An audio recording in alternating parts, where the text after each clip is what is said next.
So hello, what's up mga ka-J-Vlog? Welcome ulit sa panibagong video, and for today's video, magbibigay tayo ng first impressions review sa bagong labas na entry-level smartphone ni Infinix, which is the Infinix Hot 60 Pro. Ito na kaya ang perfect na entry-level gaming smartphone para sa'yo. Tara mga ka-J-Vlog, check natin.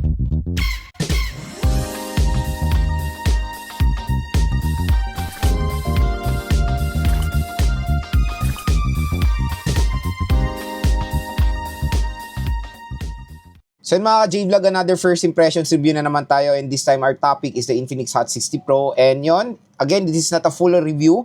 Nagbibigay lang ako ng first impressions sa mga bagong labas sa smartphone. Tama-tama, mega sale po ngayon sa online dito sa View Products natin. Pag clinic nyo tong View Products na to, mariredirect kayo sa mura at bagsak presyo na Infinix Hot 60 Pro. At pag galing nga kayo dito sa link natin, meron pa kayong special voucher mula sa YouTube na magagamit nyo po dyan sa online. So ano pang hinihintay nyo?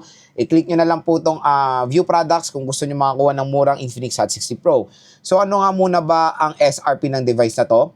So when it comes sa SRP ng Infinix Hot 60 Pro, meron siyang presyo na 7,999 or almost 8,000 pesos. Pero I think when it comes sa online, available na nga siya sa online.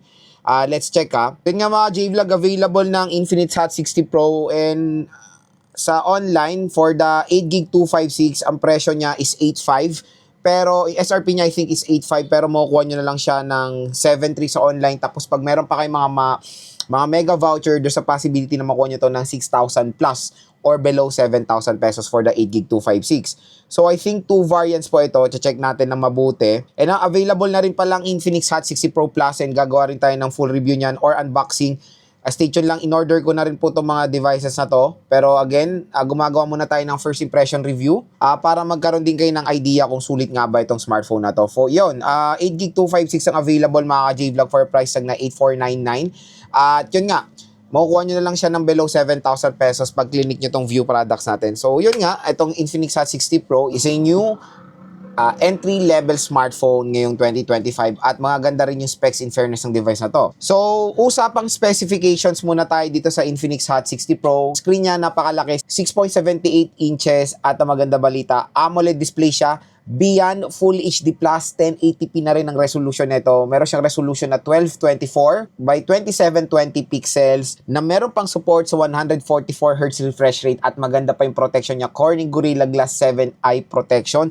Grabe when it comes sa display nitong smartphone na to, hindi nyo akalain for a price tag na below 7,000 pesos o sabihin na natin 7,000 to 8,000 pesos, makakapag-provide sila ng isang premium display sa murang halaga lang. Ito yung magiging pambato ng Infinix Hot 60 Pro sa mga ibang competitors niya, yung mas mataas sa resolution, of course. So mas mataas sa resolution nga, beyond 1080p, 144Hz refresh rate. Kumbaga future proof na itong si Infinix Hot 60 Pro when it comes sa refresh rate, dahil usually matik, baka next year karamihan na rin ang lalabas sa mga entry-level smartphone is 144Hz refresh rate na magagamit din natin, of course, for gaming, and hindi lang sa gaming, for scrolling. Siyempre, pag mas smooth ang refresh rate nyo, mas better ang ating when it comes sa navigating ng ating smartphone. So, as out of the box, naka Android 15 siya with XOS 15 sa chipset. Ito yung gustong-gusto kong matry, mag-game test, ang MediaTek Helio G200 chipset. So, again, it's a new chipset for a 4G variant na smartphone, at yan na yung top of the line ngayon ni MediaTek, hindi na yung G100,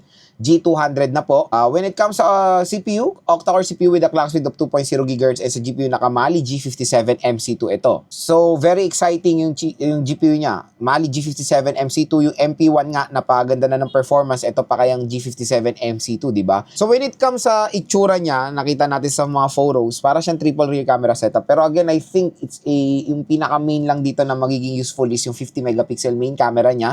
I don't know kung ano pa yung mga purpose ng mga ibang secondary niya na camera, or hindi ko nga alam kung triple camera to. Parang feeling ko secondary camera siya with the 50 megapixel main camera, and yung front camera niya is 13 megapixel. Again, itong ating first impression review is nagbe-base lang tayo sa mga spec sheets sa online, pero mag-iba naman ang usapan niyan pag nahawakan na natin or na-review na rin natin siya hands-on.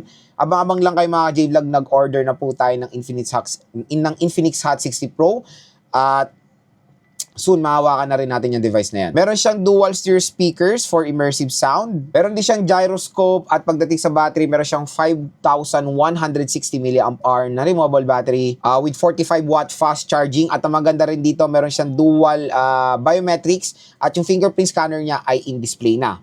Infinix Hot 60 Pro meron protection na IP64 water and dust resistant. So yun mga J-Vlog, na nalaman nyo na yung price, specs, and of course yung availability ng Infinix Hot 60 Pro. Again, dito lang tayo magkiklik sa view products natin. I-click nyo na tong view products na to dahil meron pong special voucher ang YouTube na pwede nyo magamit pag nag-checkout kayo. Malaki rin yung madi-discount nyo, nasa 25% off.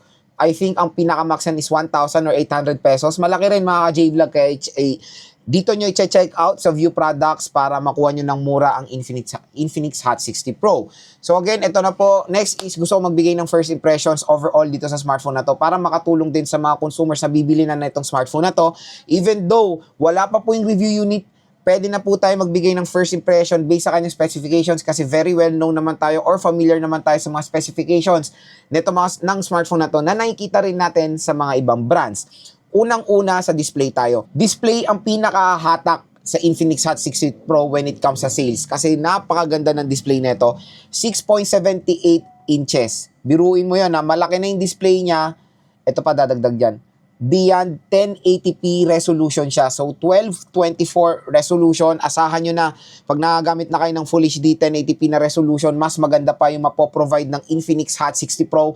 Hindi lang yon, 144Hz refresh rate pa beyond 120Hz refresh rate for smoother animation. Hindi lang din yon. Meron pa siya magandang protection sa glass na Corning Gorilla Glass 7 eye protection. Napakataas din ng nits of brightness nito. For me, mas mataas pa ang nits of brightness nito sa daily driver ko na Samsung Galaxy A16 5G. Gagawa tayo ng mga ng mga comparison. Abang-abangan lang tayo dyan. 4,500 nits of brightness. Grabe, napakataas yan mga ka-J-Vlog for that kind of price tag.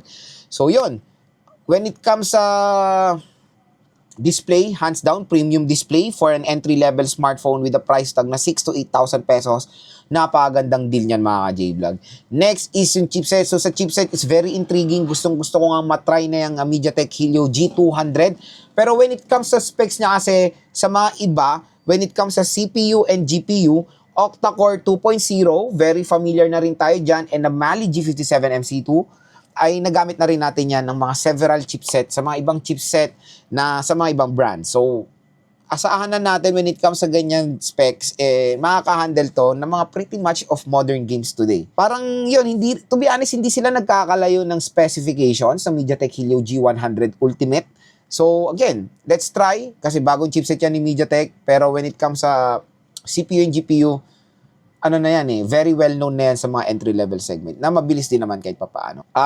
Third mga ka-J-Vlog, the camera. Camera is super excited din ako matry dahil 50 megapixel siya, and dun pa lang sa Infinix Smart 10, Infinix Hot 50i, napakaganda na ng mga camera na mapoprovide ni Infinix. Paano pa kaya dito sa Hot 60 Pro? Kaya stay tuned lang dahil ika-camera test din natin itong device na to. Next mga ka-J-Vlog, for its RAM at ROM, 8GB 256 is very, okay sa ganitong presyo. Plenty of storage to store sa mga games nyo. At ang maganda dito, expandable pa ang kanyang storage via micro SD card. So for example, meron kayo mga photos, video. I think pwede kayo, magsaksak ng micro SD card para hindi nyo magamit yung 256 para magamit nyo sa mga ibang sa mga ibang application. Kasi again, for the applications, software storage, hindi po tayo gagamit ng micro SD card. Doon po tayo gagamit sa internal storage. For the micro SD card, pwede lang siya for expansion ng mga to store your photos, videos, music, at marami pang iba. So yun, 8GB and 256 is okay na okay sa ganitong presyo. Very sulit yan. Next, dual steer speakers. Ayan, dual steer speakers ang Infinix Hot 60 Pro. And asaan na natin na malakas din yan compare din naman sa mga natry na natin mga Infinix smartphone na meron din mga gandang speakers, especially the Infinix Note 50 na natry rin natin yan first na super duper satisfied ako sa smartphone na yon. Asahan din natin dito sa Infinix Hot 60 Pro maganda rin na mapoprovide na performance niyan.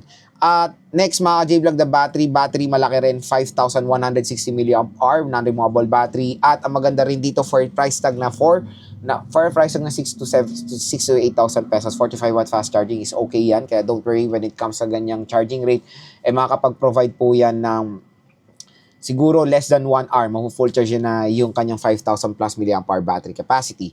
And next sa design. Sa design, pasadong-pasado sa akin.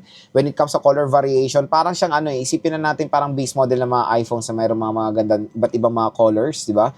So, I think itong Infinix Hot 60 Pro, slim din naman siya, pero yung pinaka-slim ata nila out there is the Infinix Hot 60 Pro Plus, na yun din yung gustong-gusto kong i-try or i-purchase din natin mga J-Vlog dahil sobrang nipis daw ng smartphone na yan. Parang nakikipagnipisan na siya sa iPhone 17 Air.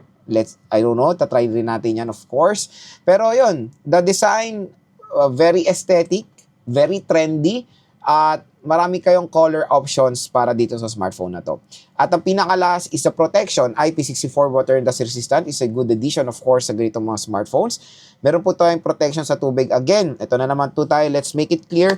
The IP64 water and dust resistant is pwede lang po yan matalsikan ng tubig with certain kind of pressure. Hindi po siya pwede malublob sa tubig.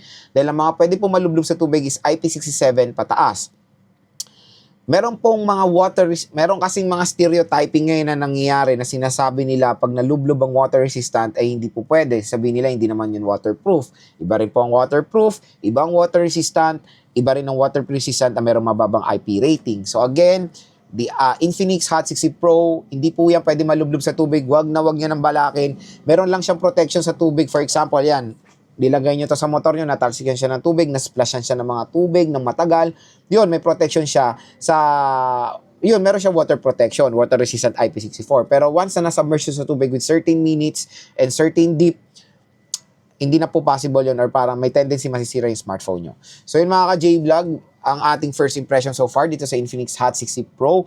And hopefully nakatulong ito sa inyong buying decision. Ngayon nyo na i-check out July 30 dahil napakamura niya na lang to pag meron pa kayong special voucher dito sa ating view products. I-click nyo na lang yan. In-order ko ng aking Infinix Hot 60 Pro. Abangan nyo lang din yung unboxing, game test, and full review natin dito sa device na to. Ano pang hinihintay nyo? Hanggang payday sale, mag-check out na kayo!